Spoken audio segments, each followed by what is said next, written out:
नमस्कार, आपका स्वागत है धर्मस्थली चैनल पर। आज की प्रस्तुति में हम बात करेंगे सनातन धर्म की प्रचलित गीताओं की। महाभारत में युद्ध के दौरान श्री कृष्ण और अर्जुन के बीच जो संवाद हुआ उसे भगवद गीता कहा जाता है। उन्होंने गीता के माध्यम से वेद और उपनिषदों के ज्ञान को अनूठी शैली में सार रूप में प्रस्तुत किया है। परंतु भगवद गीता के अलावा हिंदू संस्कृति में और भी कई गीताएं प्रचलित हैं और जरूरी नहीं कि भगवद गीता की तरह अन्य पद्य ग्रंथों में गीता शब्द का ही उपयोग किया गया हो। आइए उन्हीं में से हम 12 गीताओं के बारे में जानते हैं। पहला, शिव गीता। श्रीमद् शिव गीता एक वैदिक पाठ है जो पद्म पुराण से लिया गया है। यह भगवान शिव और श्री राम के बीच का संवाद है जो मुख्य रूप से भगवान शिव के उपदेश पर केंद्रित है, जिन्हें वेदों के पर ब्रह्मा के रूप में चित्रित किया गया है। शिव गीता एक प्रसिद्ध प्रसंग के साथ शुरू होती है। जब श्री राम ऋषि अगस्त्य से मिलते हैं और उन्हें लंकापति रावण द्वारा सीता हरण के बारे में बताते हैं, यह सुनकर अगस्त्य ऋषि उन्हें पाशुपत व्रत के बारे में बताते हैं, जिसके बिना वो रावण पर विजय नहीं प्राप्त कर पाएंगे। इस शुभ व्रत का पालन करने से श्री राम को भगवान शिव के दर्शन होते हैं और वो उन्हें पाशुपत अस्त्र प्रदान करते हैं। दूसरा, अनुगीता।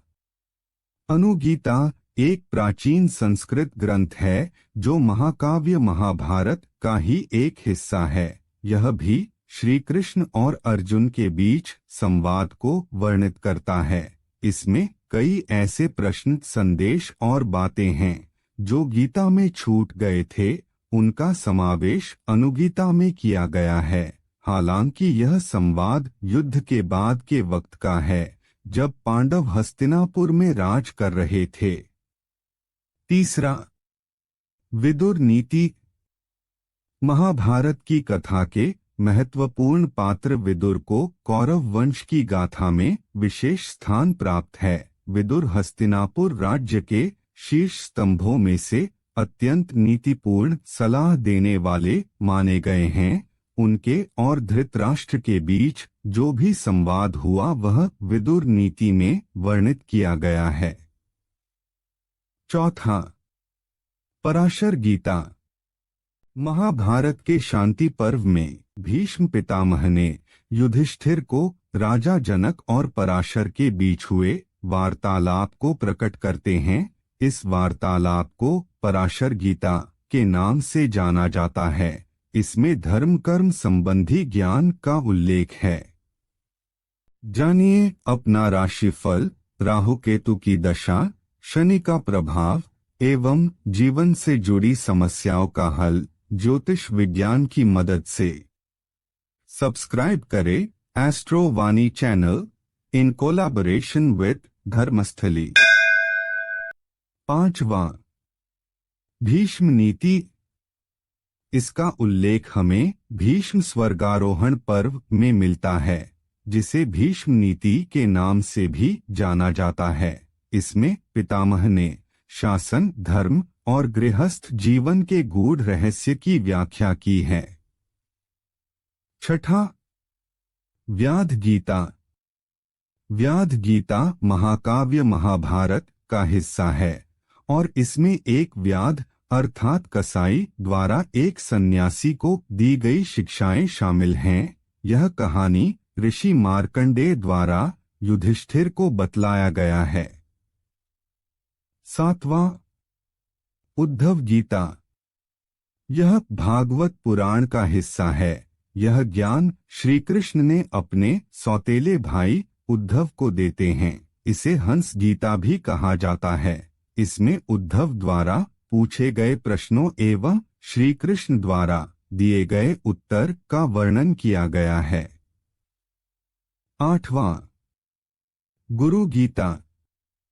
यह स्कंद पुराण का हिस्सा है। इसमें शिवजी माता पार्वती को गुरु का अर्थ, महत्व, सिद्धांत एवं गुरु की पूजा करने के उचित तरीके का वर्णन किया गया है। 9वां गणेश गीता। यह गीता गणेश पुराण का हिस्सा है। इसमें भगवान गणेश जी गजानन का रूप धारण कर वरेण्य नामक राजा को शांति का मार्ग दिखाते हैं। 10वां अष्टावक्र गीता। इसको अष्टावक्र संहिता के नाम से भी जाना जाता है। यह सीता जी के पिता राजा जनक और ऋषि अष्टावक्र के बीच हुए संवाद पर आधारित है। 11वां राम गीता। जब लक्ष्मण जी अयोध्या से माता सीता को वाल्मीकि जी के आश्रम में छोड़कर आते हैं तो वे बहुत दुखी हो जाते हैं। यह जानकर श्री राम जी उन्हें सांत्वना देते हैं। राम जी के इन्हीं प्रवचनों को राम गीता कहा गया। 12वां अवधूत गीता। इसका शाब्दिक अर्थ है मुक्त व्यक्ति के गीत। ये अद्वैत वेदांत के सिद्धांतों पर आधारित संस्कृत ग्रंथ है। अद्वैत का अर्थ है कि संसार में ब्रह्मा ही सत्य है, जो कि उसके ही अंदर विराजमान है। आज के लिए बस इतना ही। इसी प्रकार के ज्ञानवर्धक एवं रोचक वीडियोस के लिए हमसे जुड़े रहें।